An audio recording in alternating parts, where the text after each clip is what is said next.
اور یہ بات زبور 119 میں بہت ہی واضح ہے۔ صحیح، حروف زبور 119 میں واضح ہیں، اور یہ بائبل کی اور یہ تعلیم ہے، بائبل کیونکہ کی مکاشفہ تعلیم کی ہے۔ کتاب میں وہ کہتا ہے حیوان کا نام یا اس کا عدد 666 ہے۔ 666 جی ہاں، جی، بالکل۔ سو جب آپ کسی حرف کی جگہ اس کی عددی قیمت لگا دیتے ہیں تو آپ کو اس کا شمار یا اس کی عددی قیمت معلوم ہوتی ہے، اور یہ شماری قیمت اس سلطنت سے مطابقت رکھتی ہے جس نے اس قوم کو ذلیل کیا۔ ٹھیک ہے، تو آپ مہربانی سے ایک ایک کی وضاحت کیجئے، کیونکہ یہ بہت ہی زیادہ غور طلب ہے۔ جی بھائی۔ در حقیقت یہ خدا کا زندہ کلام ہے جس کے سامنے ہم تعظیم کے ساتھ کھڑے ہوتے ہیں۔ کاریگری ہے حیرت انگیز جو عظیم ترین کاریگری ہے۔ کاریگر نے کی۔ صحیح، بے ٹھیک ہے، شک۔ مثال کے طور پر مثال لفظ ہے دیجئے۔ پہلا غول، عبرانی میں یہ جزم ہے، جیم، زے اور میم۔ جیم کی عددی قیمت 3 ہے اور پھر زے اور میم ہے، اور ان کی عددی قیمت کا 50 بنتا ہے، اور میں کہوں گا کہ یہ 50 50 50 اور یہ 50۔ ترتیب بہت اہم ہے، معاف کیجیے گا چونکہ یہ معاملہ بہت حساس ہے، سو ہم چاہتے ہیں کہ ناظرین کو ان الفاظ کے بارے میں اچھی طرح پتہ چلے۔ ہم کہتے ہیں کہ عبرانی حروف جیسے الف بے جیم، ہم انہیں 1 2 3 4 5 6 7 8 9 گنتے ہیں، 7 8 9 10 20 30 جی 40 اور جی پھر ہاں 100 جی اور 400، 200۔ اس کا اختتام جی 400 پر ہوتا ہے جو کہ اگر جو ہم ہے۔ عبرانی کے حروف کو اس کی ترتیب کے مطابق دیکھیں تو 1 سے 9 10 20 30 100 تک، پھر 200 300 400، اور ہم ہر حرف کو عددی قیمت کے مطابق لکھیں تو ہمارے پاس ایک عددی قیمت آتی ہے۔ بالکل۔ جی آئیے ہم یہاں زبور 109 کی مدد سے اس کو سمجھتے ہیں۔ دیکھیں پہلے ہی لفظ میں جو جزم ہے، ہم نے دیکھا جیم کی قیمت 3 ہے، پھر جی زے کی قیمت 7 ہے کیونکہ یہ ترتیب میں 7ویں نمبر پر ہے، پھر میم ہے جس کی قیمت 40 ہے۔ 3 صحیح، 7 40 جمع کریں تو جواب کیا آئے گا؟ 50۔ 50 یہی تو ہم نے بتایا۔ ٹھیک ہے۔ تو پھر 50 کیا ہے؟ جی چونکہ نبوکت نظر نے ہیکل کو جلا ڈالا اور یروشلم کے جنگ کی تیسری لہر کو چھیڑ دیا، اور نبوکت نظر 3 مرتبہ آیا۔ پہلی بار اس نے لوگوں کے لیے جس میں دانیل بھی تھا، دوسری بار ان لوگوں کے لیے جس میں دانیل بھی موجود تھا، اور پھر تیسری بار بابل کی اسیری کی 3 لہریں تین ہیں۔ لہریں ہیں۔ اس نے تیسری لہر میں ہیکل کو جلا دیا۔ ہیکل کو جلانے سے لے کر سلطنت بابل کے گر جانے تک 50 برس ہیں۔ لہٰذا 50 پہلے دشمن 50 کا عرصہ جو کہ شاہ 50 بابل برس ہے، تھا۔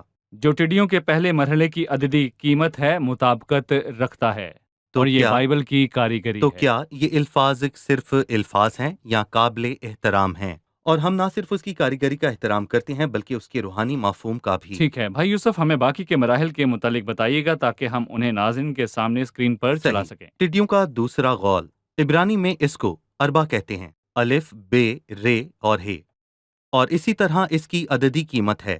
اگر آپ نہیں سمجھ پا رہے تو آپ زبور 119 کو دیکھیں، اس میں آپ کو اور ساتھ حروف ان کے ملیں گے اعداد۔ 1 2 3 4 10 تک، اور پھر 20 30 40 سے لے کر 100 تک، جب تک کہ آپ عبرانی حروف کے آخر تک نہیں پہنچ جاتے جو کہ 400 ٹھیک ہے۔ ہے، تو الف رے بے ہے 208 بنتا ہے۔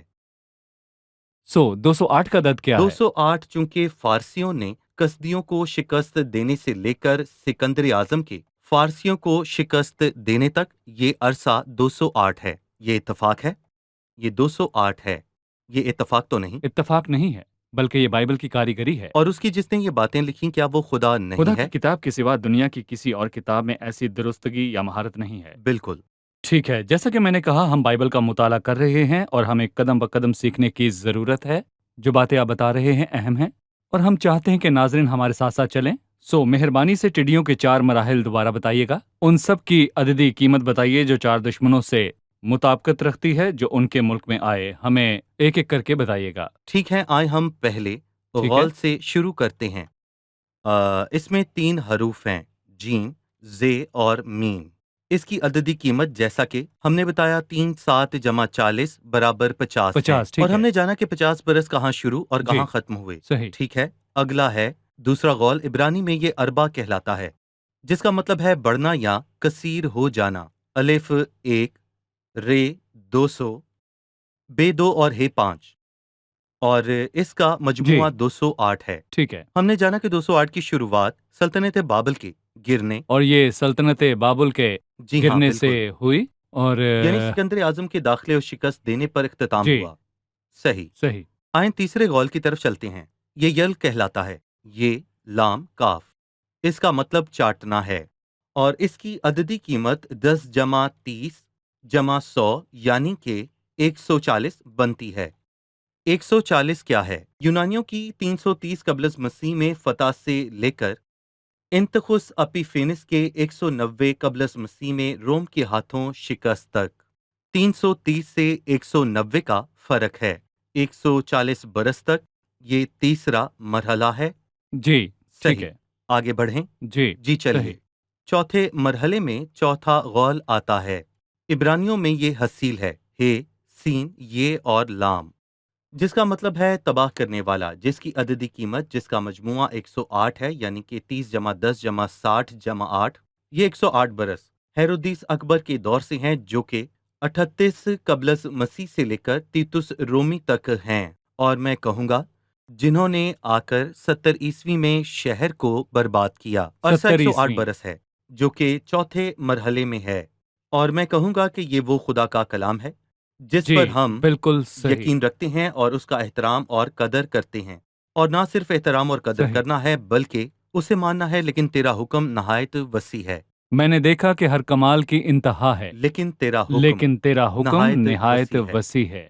ہر ایک جو کہتا ہے کہ یہ کتاب تبدیل ہو چکی ہے، اسے اس کے جیسی دوسری کتاب لا کر دکھانا ہوگی جس میں ایسی ہی الہی مہارت اور درستگی اور کاریگری واضح ہو جو کہ سب سے بڑے کاریگر اور کی انگلیوں کے نبوتیں نشان ہے۔ اور خدایا، ہمارے خداوند پاس آپ کو بہت برکت بڑی دے بھائی بھلائی ہے، یوسف، خدا کا شکر ہے۔ اور خدا ان کا شکر ہے کہ اس نے ہمیں بائبل سیکھنے کا موقع فراہم کیا، اور امید ہے کہ ناظرین نے آج کی قسط سے استفادہ حاصل کیا ہوگا اور انہیں فہم اور سمجھ حاصل ہوئی۔ ہم قسط کے اختتام پر پہنچ چکے ہیں، لیکن کتاب ابھی شروع ہوئی ہے۔ ہم اس کے پہلے باب پر ہیں، لیکن اب ہم مہمانوں سے ان کی رائے جانیں گے۔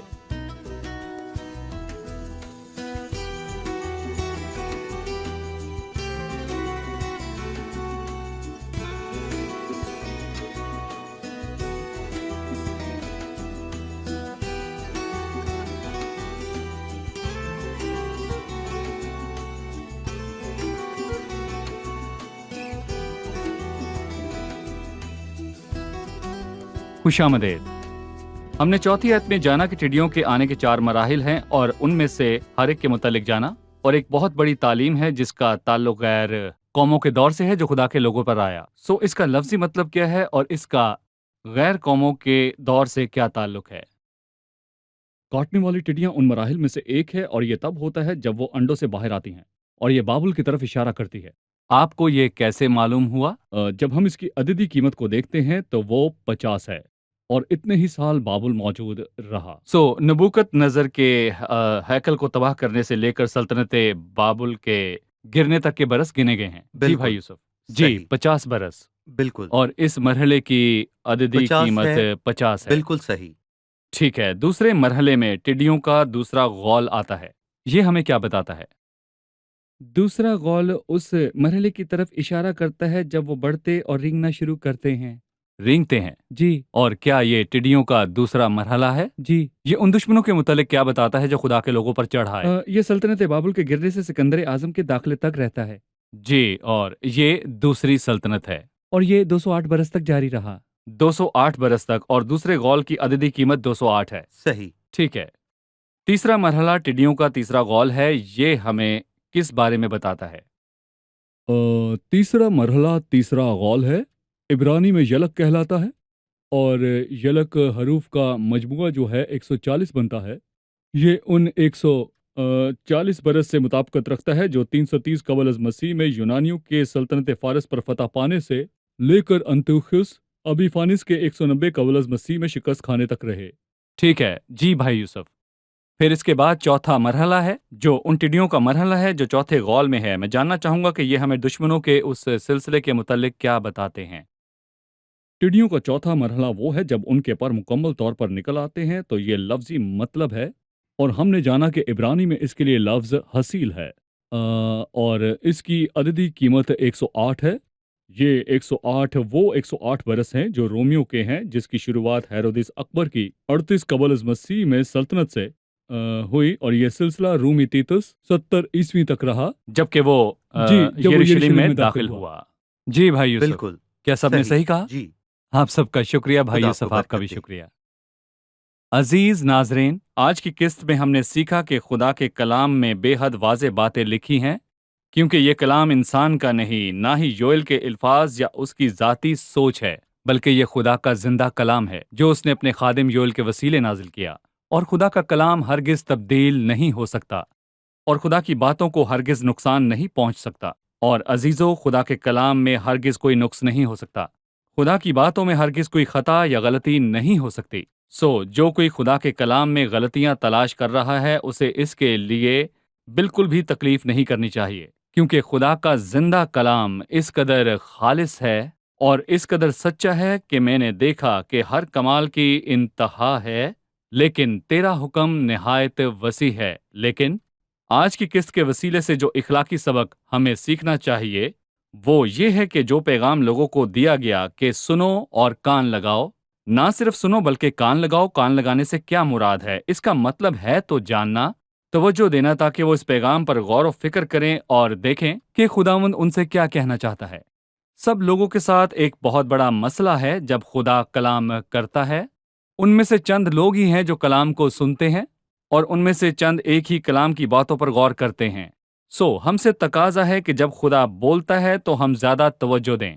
ناظرین، آج کی قسط میں ہم نے جو بیان کیا وہ خدا کے الفاظ ہیں، خدا کے الفاظ جو کہتے ہیں کہ بدی کے بیج کی کٹائی کا وقت بھی ہے اور بدکرداری کی سزا بھی ہے، اور جب قوم نے خدا ان کے خلاف گناہ کیا ان پر عدالت آن پڑی۔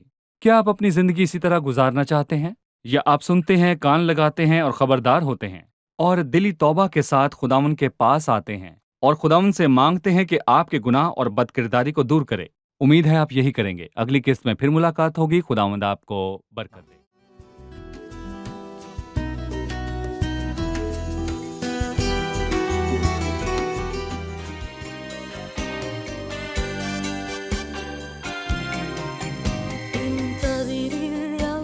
فلم يخجل من نظر إليه ولم يفشل، فالوجه أنار ورفعه وأعطى بفيض من يسأل. انتظر الرب يا نفسي، يسوع قريب يميل إليك ويسمعك كذاك يجيب. انتظر الرب وأناته، تنالي فيض بركاته، في وقته حتما سوف يجيب. طلبة بر في صلاته، انتظر الرب يا نفسي، يسوع قريب يميل إليك ويسمعك كذاك يجيب.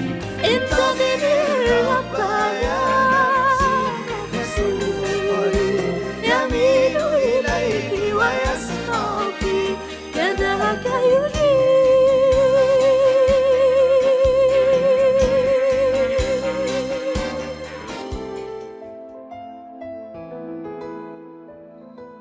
تیرا کلام رہے گا قائم پہاڑ جب نہ رہے خدایا، تیرے منہ کی ایک بات بھی ٹلے گی نہ چاہے کچھ بھی ہو۔ تیری مانند یہ ہے زندہ سونے سے بھی قیمتی، میرا دل یہ دے گواہی ہے یہ کتاب عظیم۔ نازل کرے اپنا کلام، شکستہ دلوں کو سکون ملے، تاریکی دور ہو میری راہیں روشن کر، دل اپنا کلام کثرت سے اے خدا بدل دے، رہائی دے کثرت سے پھل ملاؤ۔ کلام رہے گا قائم پہاڑ جب نہ رہے خدایا، تیرے منہ کی ایک بات بھی ٹلے گی نہ چاہے کچھ بھی ہو۔